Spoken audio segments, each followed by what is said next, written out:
Please don't spread information about her. This was posted on a certain message board on the internet. It's a site where a girl went missing and many people are calling for a search and asking for information. This time, I'm going to introduce a case where a high school girl went missing, the full details are still unclear, and the case remains unsolved to this day.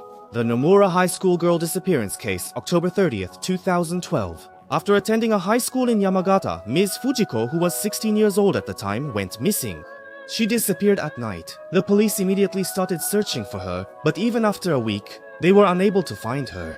On the internet, not only on message boards and blogs, there were also posts on Facebook by people claiming to be her relatives, asking for help to find her.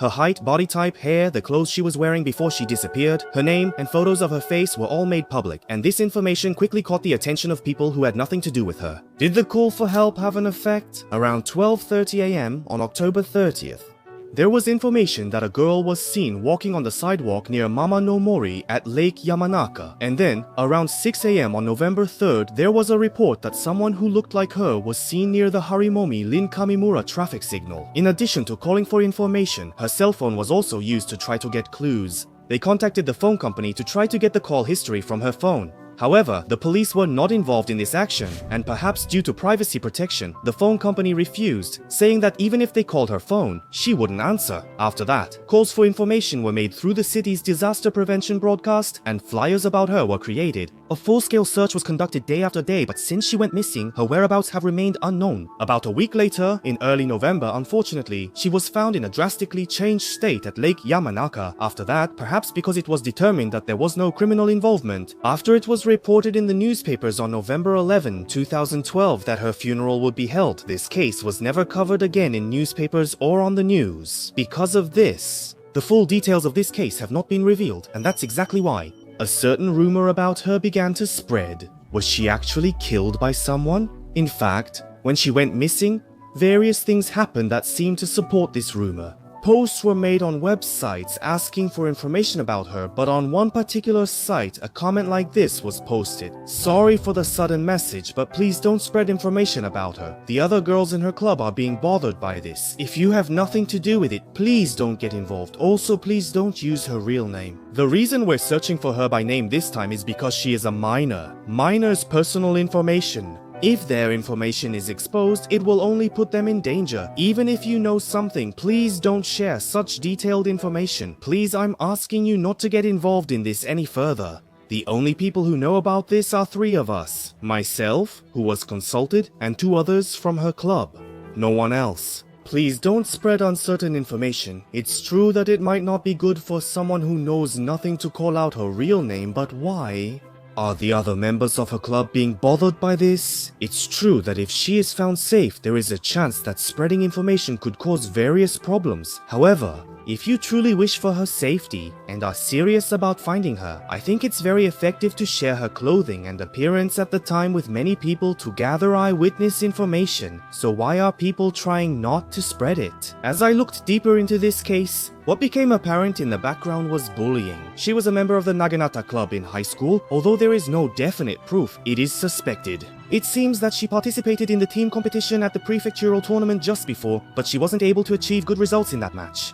The other club members dragged her into the bathroom and blamed her, saying it was her fault they lost the match. On top of that, the advisor told her to write a reflection letter. She wrote the letter while crying. She couldn't hold back her pain, so in her letter she wrote that she wanted to quit the club, and when they saw that, the advisor scolded her even more harshly. What am I trying to say? If she thought about doing it herself, these things might have been related to the cause. Also, since these facts existed, she might have been enduring harassment and other things on a daily basis. In other words, the reason for not spreading information about her.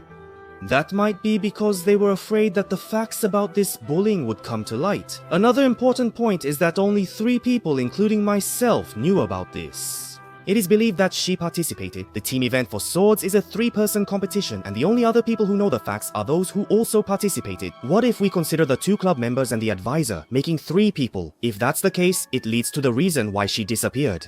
As I mentioned earlier, if this comment was written with good intentions, then it was lost. When she was found safe, maybe they wrote it hoping she could live peacefully without the fear of her personal information being exposed. But if that's not the case, then the three of them realized they had cornered her and understood that this was the cause of her death. And they were afraid that what they had done would be brought to light. To avoid being identified themselves, they made sure her personal information wasn't posted. Whatever the truth of this case may be, the fact that they say only we know the truth means it's certain these three knew a fact about her. Judging from the lack of news or school response about her death, it makes me wonder if something happened with her family or the school. I can't help but suspect that. If we consider that her death wasn't by her own hand, then homicide or an accident are possibilities. However, there have been no reports of injuries or signs of resistance on her body, and if such facts had been found, the police investigation would have continued. I think she accidentally fell into the lake. That seems more natural and likely than homicide. However, if she had had an accident on her way home from school, she should have been found much sooner. The fact that it took so long to find her means that for some reason she was in a place where she wouldn't be seen. Did she choose a secluded place and visit the lake? Now, we can no longer know her true feelings. What could I have done to notice her feelings and reach a future where she was still alive? If bullying really was the cause, there is a way to help. Support from the people around her.